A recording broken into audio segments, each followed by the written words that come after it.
इधर देखो बेटा, पाठ वही चल रहा अपना मानव नेत्र रंग बिरंगा संसार। नेत्र के बारे में पूरा अपन ने पढ़ लिया था पिछले वीडियो में।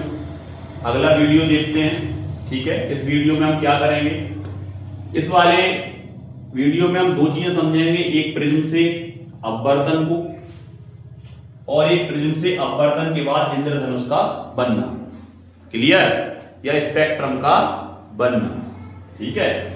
तो यहां पर अगर अपन देखें तो सर इसमें आपने क्या बना दिए, बहुत सारी चीजें हैं, इसको पहले अपन समझें। एक बार हम फिर से इस पर दोबारा मतलब लाइन खींच के आपको समझा दे रहा है। ये एक प्रिज्म है, तो हमने सबसे पहले एक प्रिज्म बना दिया, बिल्कुल सबसे पहले हमने एक प्रिज्म बना दिया बेटा। ये आपका एक प्रिज्म बन गया। इस प्रिज्म को हमने नाम दे दिया प्रिज्म ए, बी और सी। तो यहां पर जो हमारा प्रिज्म है तिकोना, ये है ए बी सी, ठीक है। अब बात करते हैं, यहां से एक किरण इसमें प्रवेश कर रही, प्रकाश की किरण। तो आने वाली जो किरण होती है, जो प्रिज्म में अंदर प्रवेश करती है, देखो तीर कहां को जा रहा, बाहर को तो जा नहीं रहा, अंदर को जा रहा, मतलब ये किरण इसमें प्रवेश करेगी। तो इसको बोलते हैं हम, इस प्रकार की किरण को क्या बोला जाता है, इसको बोला जाता है आपका आपतित किरण, जो इस पर आपतित हो गया, आपतित किरण है ये, क्लियर। अब ये किरण जब आपतित किरण इसके अंदर पहुंचेगी तो ये देखो सीधी नहीं गई, वैसे जाना कैसा चाहिए था इसको, देखो ऐसा जाना चाहिए था, ये लाइन दिख रही है, दिख रही, लेकिन ये सीधी न जाके क्या हो गई, थोड़ा मुड़ गई और मुड़ के अंदर प्रवेश कर गई। तो प्रकाश का मुड़ना, प्रकाश की किरण का अपने मार्ग से विचलित हो जाना, मुड़ना, आ गया समझ में। जब वो एक माध्यम से दूसरे माध्यम में क्या करे बेटा, प्रवेश। एक माध्यम क्या था, हवा, हवा से किसमें प्रवेश कर रही, वो कांच में, आ गया समझ में। तो उसका अपवर्तन हो गया और अपवर्तन होने के बाद वो मुड़ गई, क्लियर। अब गौर से देखो, इस पे हमने कुछ अवलंब डाले हैं। कौन कौन से अवलंब है, पीला वाला दिख रहा है, ये अवलंब है एम, एम डैश, और ये वाला अवलंब है, कुछ भी मान लो इसको एन, एन डैश भी अगर आपकी किताबों में लिखा है तो कोई टेंशन नहीं लेनी है, आप कुछ भी मान सकते हैं, एन, एन डैश, और इसको मान लिया एम, एम डैश। हमने इस पर दो क्या डाल दिए, अभिलंब। तो गौर से देखो, ये प्रकाश किरण अवलंब की ओर आ गई, देखो झुक गई, आ गई कि नहीं, देखो पहले कैसी जानी थी, ऐसे सीधी, तो सीधी ना जाके कहां की ओर आ गई, अवलंब की ओर आ गई। मतलब ये किरण अब देखो यहां है, पहले यहां थी, अब यहां है, तो अवलंब के कहां आ गई है, पास में, आ गया समझ में। तो अवलंब के ये कहां आ गई, पास में आ गई, और अवलंब के साथ एक कोण बना रही, देखो बना रही कोण, आ गया समझ में। तो ये कोण जो आपका कहलाएगा वो इस किरण के सापेक्ष कहलाएगा, जो अंदर प्रवेश कर रही। तो ये कौन सी किरण है, तो आप कह दोगे सर ये हमारी अपवर्तित किरण है। कौन सी किरण है बेटा, अपवर्तित किरण है। कौन सी किरण भैया, अपवर्तित किरण है, ये वाली आपकी अपवर्तित किरण है। अब यही किरण जब देखो यहां से बाहर निकली, तो अब इसे कैसा जाना चाहिए था, ऐसा, लेकिन देखो अवलंब की ये वाली किरण पास में है और ये वाली किरण अवलंब से दूर है। तो अभी देखो, अभी अवलंब की कहां आई थी, पास में, अब अवलंब से कहां हट गई, दूर। इसको बोलते हैं निर्गत किरण, निर्गत किरण। तो इसमें बहुत वस्तुनिष्ठ बनेंगे, अभी समझते जाओ ये एक चीज, बहुत सारे वस्तुनिष्ठ बनेंगे और सब इसी चित्र से क्लियर हो जाते हैं, क्लियर। तो यहां पर देखो जरा, निर्गत किरण की अगर हम बात करें, जो निकलती है वापस, वो निर्गत किरण, जो अंदर मुड़ जाती है वो अपवर्तित किरण, जो आती है वो आपतित किरण। अब आपतित किरण और अभिलंब के बीच जो कोण होगा, ये वाला बेटा दिख रहा कोण, ये वाला जो कोण होगा। अब इस वाले कोण को हम क्या बोलेंगे, तो ये जो आपका कोण बना है इसको बोलेंगे हम आई। कौन सा कोण है ये, आई। मतलब आपतित किरण के लिए आई क्या है, उसका आपतन कोण है। तो अगर हम यहां लिखते हैं आई कोण आई, तो आप कह दोगे कोण आई आपतन कोण है। सर कौन सा कोण है आई? अब आ गया समझ में। अब इधर देखो अंदर की ओर ये वाला कोण बन रहा था, ये काय से बन रहा था? अपवर्तित। अपवर्तित को बोलते हैं रिफ्रैक्टिव। तो आर, तो जो आर है आपका, वो आर क्या है आपका? अपवर्तन कोण। कौन सा कोण बेटा? कौन सा कोण है? अपवर्तन कोण है।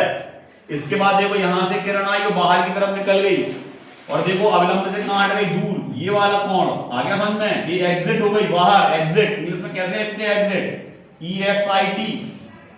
आ गया समझ में।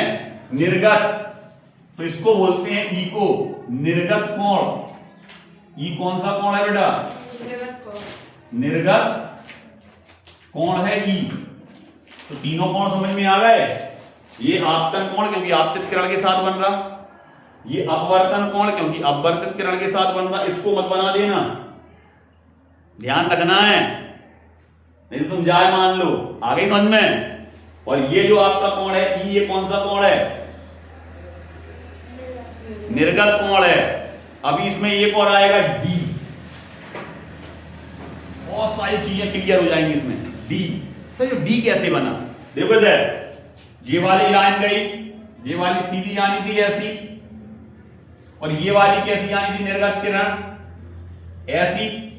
इन दोनों के बीच में ये वाला जो हिस्सा है या ये वाला जो हिस्सा है, ये विचलन को दर्शा रहा। दोनों किरणों के किसको दर्शा रहा? विचलन को। कितना विचलन हुआ इसमें? इसको बोलते हैं विचलन कोण। क्या बोलते हैं इसको?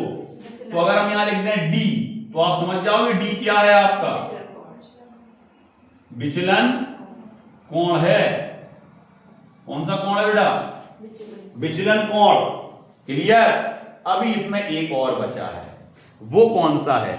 इधर देखो बेटा, ये आपको देखो गौर से, तो जो त्रिभुज एबीसी दिख रहा, दिख रहा क्या है? ये प्रिज्म। तो देखो प्रिज्म का एक कोण यहां बन रहा, प्रिज्म का एक कोण यहां बन रहा, प्रिज्म का एक कोण यहां बन रहा। तो प्रिज्म के बीच में जो कोण बनेंगे, मतलब ये जैसे मान लो प्रिज्म है, और प्रिज्म के अंदर जो कोण बनेंगे ये, इनको बोलते हैं प्रिज्म कोण।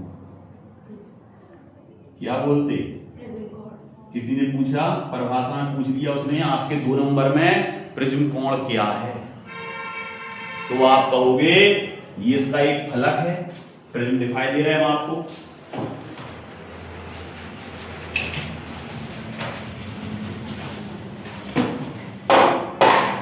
इधर देखो बेटा, इस तरह का होता है प्रिज्म। दिख रहा? प्रिज्म दिख रहा आपको? अब ये कंडीशन है इसकी, देखो ये रखा है ऐसा, दिख रहा सामने? प्रकाश किरण इस फलक से प्रवेश करेगी, अंदर जाएगी, तो यहां से बाहर निकल जाएगी। क्लियर? ये इसके देखो ए बी सी से हैं, दिख रहा है? अब पूछ लेता है एक प्रिज्म में कितने त्रिभुज होते हैं? एक और एक, 2 त्रिभुज होते हैं। ठीक है? क्लियर?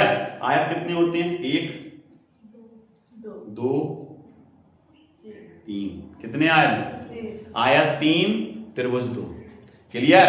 ये इन दोनों फलकों का, एक फलक ये, एक फलक, फलक तो जानते हो ना फलक, इन फलकों के बीच में जो कोण बनता है, अंतर फलक कोण बोलते हैं इसको।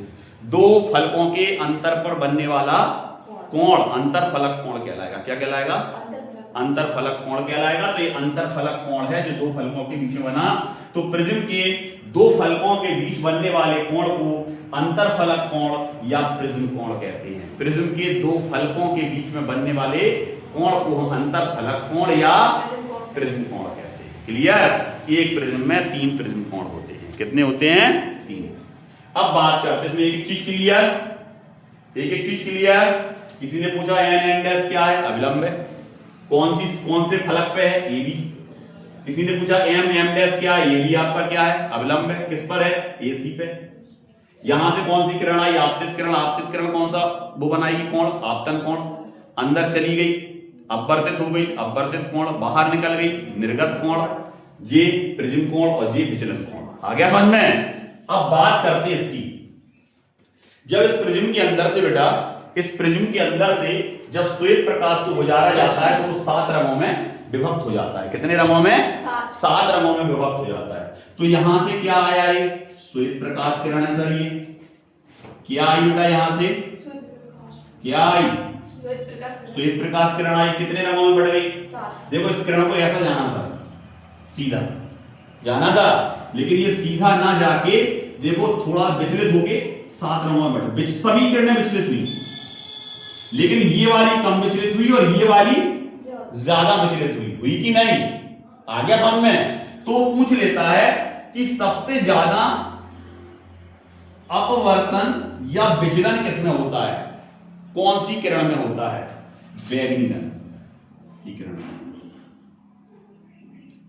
बैगनी रंग सबसे ज्यादा विचलन दर्शाता है, या वह किरण सबसे ज्यादा अपवर्तित होती है। क्लियर? ये ध्यान रखना पड़ेगा बेटा तुम्हें। आ गया समझ में? अधिकतम विचलन किसमें होगा? बैगनी रंग में। और सबसे कम विचलन किसमें होगा बेटा? तो यहां पर जो लाल रंग है, वो लाल रंग में सबसे कम विचलन हो रहा, तो इसमें लाल रंग में विचलन कम होगा। विचलन कम होगा। ओटी में पूछ लेता है कभी कभी 7 रंगों में कौन से रंग में सबसे ज्यादा विचलन होता है, और इसमें विचलन ज्यादा होगा। क्लियर? आ गया समझ में? इसमें विचलन ज्यादा होगा। अब 7 रंग कौन कौन से होते हैं? तो 7 रंग होते हैं बैजानी पी नाला। बैगनी, जामुनी, नीला, हरा, पीला, नारंगी और लाल, यही कलर है। क्लियर?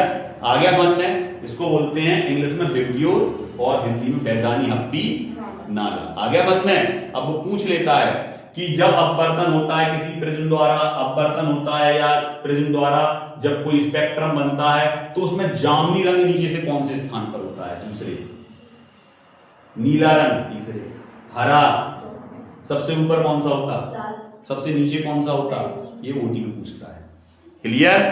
आ गई ये चीज समझ में?